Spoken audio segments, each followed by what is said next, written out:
Vous écoutez Europe 1, il est 8h17. L'interview politique d'Europe 1 en ce jour d'investiture du 45e président américain Fabien Amias. Vous recevez Jean-Marc Ayrault, le ministre des Affaires étrangères. Bonjour Jean-Marc Ayrault. Bonjour. Alors, désormais, tout peut arriver. Un président pas normal, imprévisible, les inconnus d'une présidence. Défendons nos valeurs. La presse française, dites-moi, elle est inquiète ce matin, à quelques heures de l'investiture du 45e président des États-Unis, Donald Trump. Franchement, est-ce que l'on fait pas un peu trop ? C'est pas une série américaine qui commence. C'est la réalité, c'est la politique réelle. Et donc il y a un nouveau président aux États-Unis qui s'appelle Donald Trump. C'est les Américains qui ont voté. Maintenant, il est au pied du mur. Et c'est pas rien de présider les États-Unis. On vient de terminer 8 ans de présidence Obama. Ça a été un grand président. On n'a pas toujours été d'accord sur tout. On a même eu des déceptions. Je pense à la Syrie, par exemple. Mais globalement... Un grand président qui ne s'est quand même pas beaucoup intéressé à l'Europe non plus. Écoutez, je pense que c'est aussi à l'Europe de se prendre en main. On n'a pas besoin que les Américains nous disent ce qu'on a à faire. On doit avoir une Europe plus forte, c'est clair, parce qu'il y a un nouveau monde qui se construit peu à peu et qui évolue vers l'Asie. Et donc raison de plus pour avoir une Europe forte. Revenons sur Donald Trump. Hier soir, on l'a entendu dans les journaux ce matin, il a prononcé un discours rassembleur. Mais alors, ce sera quoi ? Ce sera qui, le vrai Donald Trump ? Parce que finalement, vous ne le connaissez pas. Est-ce que des rencontres sont prévues avec son administration ? Est-ce que vous avez prévu de vous entretenir avec Rex Tillerson, le nouveau secrétaire d'être qui sera en charge des affaires étrangères ? Rex Tillerson sera nommé, parce que pour l'instant, la proposition du président Trump est examinée par le Sénat, et c'est pas encore terminé. Aussitôt qu'il est nommé, moi, je lui ai écrit, et je l'invite à Paris, parce qu'il faut discuter. Il y a beaucoup de questions qui sont soulevées encore récemment par les déclarations de Donald Trump dans la presse européenne, en Allemagne et en France et en Grande-Bretagne. Et c'est quelle relation avec l'Europe ?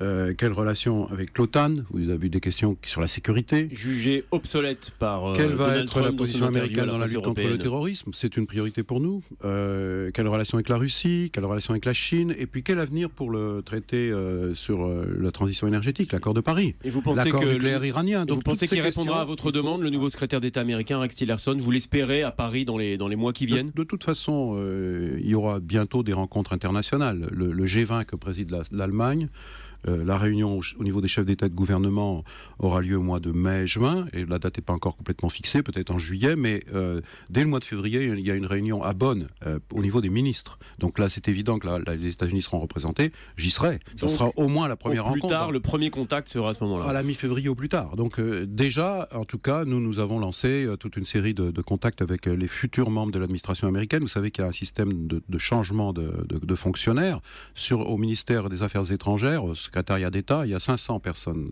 qu'il faut changer. Pour l'instant, je crois qu'il y en a à peu près 30 seulement qui ont été nommés.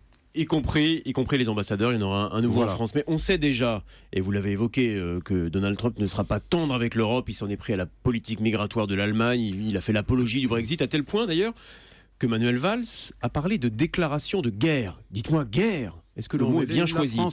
La France est alliée des États-Unis.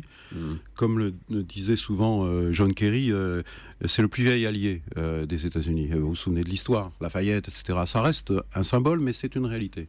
C'est une réalité concrète. D'abord, nous avons ensemble été solidaires dans 2 guerres mondiales et nous sommes reconnaissants aux États-Unis, mais aussi parce que nous avons 150 000 Français qui vivent aux États-Unis, 30 000 Américains qui vivent en France, 3 500 000 touristes américains qui viennent en France, 500 000 emplois qui sont en France, des emplois des entreprises américaines en France et qui investissent. Donc nous avons un commerce extérieur de 32 milliards dans un sens, 34 dans l'autre. C'est considérable. Il faut se garder des mots, donc je parlais de guerre en plein Manuel, à l'égard des États-Unis et de Donald Trump. Il faut faire attention. Il faut faire attention. Nous souhaitons avoir avec les États-Unis une relation de confiance. Nous partageons les mêmes valeurs, liberté, démocratie, droits de l'homme. Mais en même temps, je les ai cités, il y a toute une série de questions. Donc si on n'aborde pas ces questions, la France est un pays indépendant, a une politique étrangère, a une politique de défense. Elle existe, elle est membre permanent du Conseil de sécurité. D'ailleurs, ça sera le dernier pays européen à être membre permanent du Conseil de sécurité après la sortie de la Grande-Bretagne. C'est pas rien. Nous avons des devoirs, des responsabilités. Mais nous devons poser les questions, mais pas dans une attitude agressive. Et ça ne sert à rien. Vous parlez de l'Europe et des pays européens. On voit clairement se dessiner un axe États-Unis, Russie, Trump, Poutine. Ça, on ne le sait pas. C'est vous qui le dites. Non, mais on a bien vu qu'il y avait une bienveillance de Trump à l'égard de Poutine. Et en tout cas, que le climat glacial qu'il y avait sous la présidence Obama risque...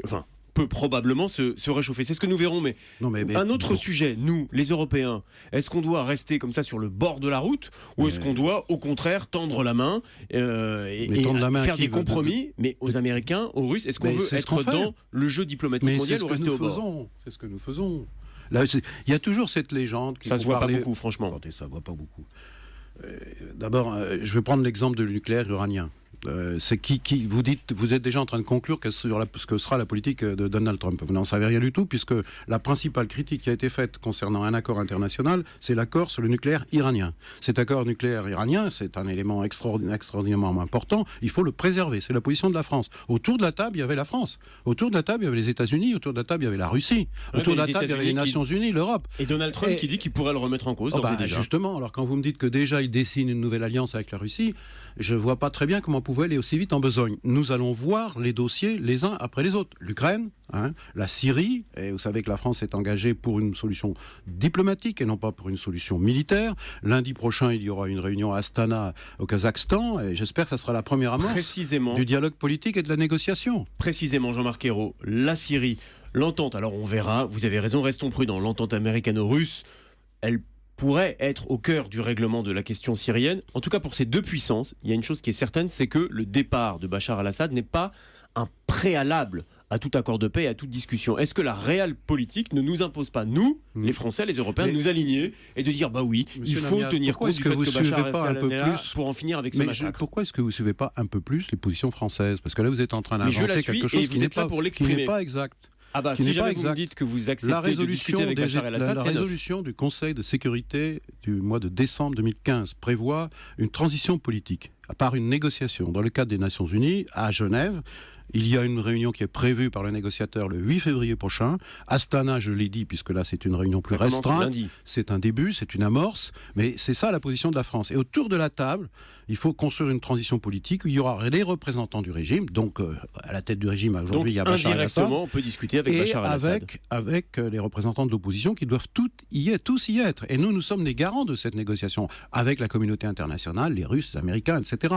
Mais quant à Bachar el-Assad, si vous me demandez si à la fin du processus de transition politique qui doit commencer, c'est une exigence, parce que sinon les réfugiés ne reviendront jamais, la Syrie ne se reconstruira jamais, alors bien sûr, ça ne peut pas être la solution pour un pays qui l'a détruit. Un pays où il y a plus de 300 000 morts, un pays où il y a des prisonniers politiques et des tortures, pays où il y a 10 millions de déplacés et de réfugiés. Donc à la fin du processus, si vous me dites Bachar el-Assad, c'est la solution de l'avenir, à l'évidence, je vous réponds non. Mais en revanche, on peut discuter avec les représentants de son régime. Voilà. Jean-Marc Ayrault, est-ce que vous avez regardé le débat de la primaire de gauche hier soir? Pas complètement. Vous savez que j'ai beaucoup d'obligations avec ma mission de ministre des Affaires étrangères. Je regardais encore ça ce matin. J'ai fait 11 fois le tour du monde. C'est quand même de la Terre. C'est quand même assez prenant. Et donc, j'ai pas vu tous les débats. Je les ai vus que par morceaux ou je les ai vus en différé. Hier, j'ai vu quand même un débat un peu plus vif que les deux précédents. Mais encore une fois, c'est difficile de se faire une opinion complète. Il y a des choses intéressantes chez les uns et chez les autres. Si j'ai un appel à lancer, c'est plutôt un appel à venir voter. Parce qu'on donne la parole, c'est une primaire. Il y a eu la primaire de la droite, il y a maintenant la primaire de la gauche. J'aurais aimé que tous les candidats possibles y soient, mais ce n'est pas le cas. Vous irez voter, vous? Mais j'irai voter. Alors, je vais voter à Paris, parce que pour les ministres, il y a un bureau de vote qui est ouvert à Paris. Je ne suis pas tout seul. D'accord. Un peu contraint par les agendas. Mais bien entendu, je vais voter. Vous voterez et pour qui vous voterez? J'ai déjà dit que je n'annoncerai pas de vote et je ne sais pas ce matin que je vais le faire. Mais alors ça, je ne comprends pas. Vous êtes un homme politique. Votre vie, c'est l'engagement politique. L'engagement politique, c'est avoir le courage de ses opinions. Franchement, sincèrement, je ne comprends pas pourquoi vous ne dites pas pour qui vous votez. Bien sûr, je comprends bien que vous voudriez avoir un scoop. Donc je vais vous décevoir sur ce point. J'en suis vraiment désolé. Mais parce que je suis très hésitant, comme beaucoup.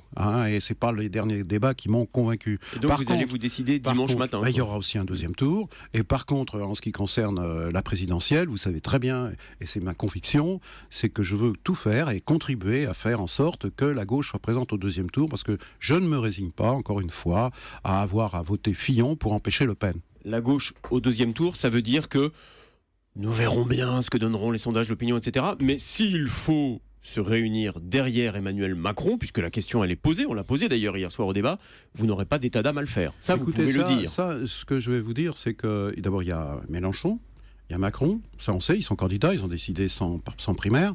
Et puis, il y aura un candidat socialiste. Et on verra bien. L'élection présidentielle, encore une fois, elle n'est pas commencée. Et nous n'avons pas tous les candidats. Nous les aurons à partir du 29 janvier. Alors là, le vrai débat commencera, la confrontation commencera, et c'est ce que j'appelle la dynamique. Alors peut-être que le candidat socialiste qui sortira sera porteur de cette dynamique. Pourquoi voulez-vous juger à l'avance? Mais encore une fois, mon souhait, mais c'est mon engagement, c'est mes tripes, c'est ma culture, c'est aussi ma conviction, c'est que je ne veux pas, parce que c'est l'intérêt du pays, que la gauche soit absente Et si du c'est choix Macron des le Français. seul à pouvoir accéder au second tour, Mais ce on sera verra lui. bien. Pourquoi voulez-vous conclure à l'avance une dynamique que vous ne connaissez pas? Les sondages sont les sondages. Ils sont ainsi un jour, ils sont différents le lendemain. Moi, ce qui m'intéresse, c'est que les Français aient un vrai choix et pas un choix contraint. Merci beaucoup Jean-Marc Ayrault d'être venu ce matin sur Europe 1.